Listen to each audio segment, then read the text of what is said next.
الحمد للہ رب العالمین والعاقبۃ للمتقین والصلاة والسلام علی سید الانبیاء والمرسلین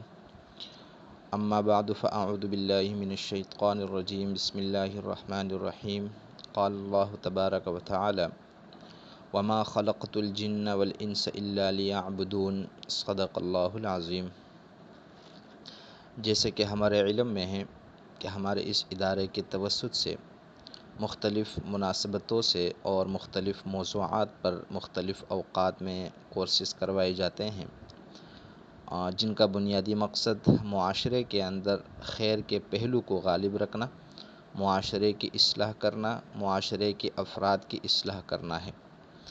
اسی سلسلے میں انشاءاللہ عن قریب ہمارے ہاں ایک کورس کا آغاز ہونے جا رہا ہے بنات الاسلام کے نام سے۔ اس کورس کا جو مقصد ہے وہ اس کے نام سے واضح ہے کہ الحمدللہ اللہ تعالیٰ نے ہمیں اسلام کی توفیق عطا فرمائی اور اسلام کی دولت ہمیں بن مانگے عطا فرمائی ہے، تو سب سے پہلے تو اس نعمت پر جتنا بھی اللہ کا شکر ادا کیا جائے وہ کم ہے، لیکن ساتھ ساتھ ہم اپنے آپ کو جس مذہب کی طرف اور جس دین کی طرف منسوب کرتی ہیں، یعنی اسلام کی طرف، آیا ہم اس نام پر صحیح معنوں میں پوری طرح اترتی بھی ہے یا نہیں اترتی؟ کیونکہ ہم جب اسلام کی بیٹیاں ہیں تو اسلام کی بیٹیوں ہونے کا جو تقاضا ہے، جو اس کی ذمہ داریاں ہیں، آیا ان پر ہم کس طریقے سے عمل کرتی ہیں، اور کون سے ایسے اسلام کے احکامات ہیں، کون سے ایسی شریعت کی باتیں ہیں کہ جن پر اسلام کے ناطے سے عمل ہونا چاہیے تھا، لیکن آج یا تو ہم انہیں مکمل چھوڑ چکی ہیں اور یا پھر ان میں ہم غفلت کر دیتی ہیں۔ تو اس حوالے سے اس کورس کے اندر بات ہوگی، اور کورس جو ہے اس کا جو ایک اور بنیادی مقصد ہے وہ یہ ہے کہ کس طرح معاشرے کے اندر فکری آخرت کو پیدا کیا جائے اور ذہنوں میں یہ بات بٹھا دی جائے کہ اللہ تعالیٰ نے ہمیں اس دنیا میں کس مقصد کے لیے بھیجا تھا،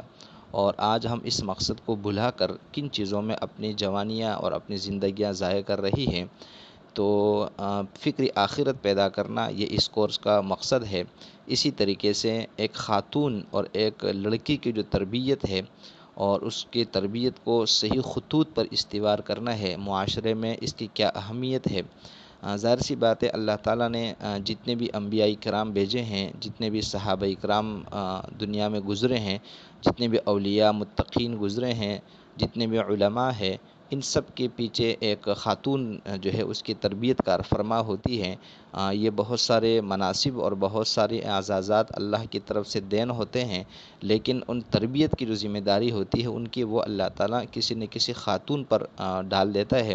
پھر چاہے وہ ماں کی صورت میں ہو، چاہے بہن کی صورت میں ہو، وہ پھر اپنا کردار ادا کرتی ہیں۔ تو اس لیے اگر خاتون کی تربیت ہو جائے تو یہ گویا نسلوں کی تربیت ہوتی ہے، اور اسی سلسلے میں انشاءاللہ ہم اس کورس پر بات بھی کریں گے،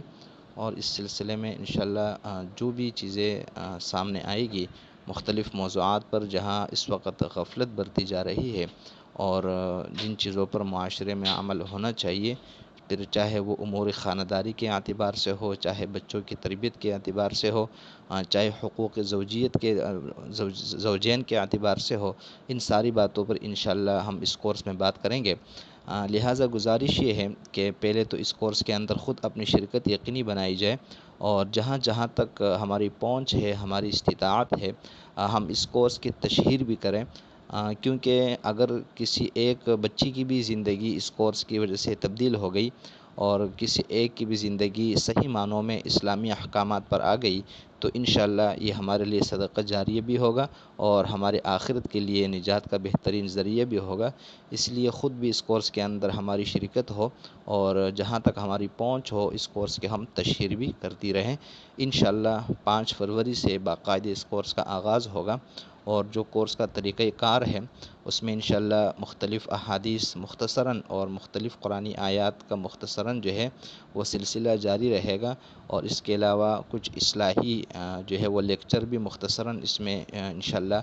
جاری رہیں گے۔ تو اس لیے اپنی شرکت خود بھی اس میں یقینی بنانی ہے اور دوسروں کو بھی اس طرف ہم نے ترغیب دینی ہے۔ اللہ تعالیٰ عمل کی توفیق عطا فرمائے۔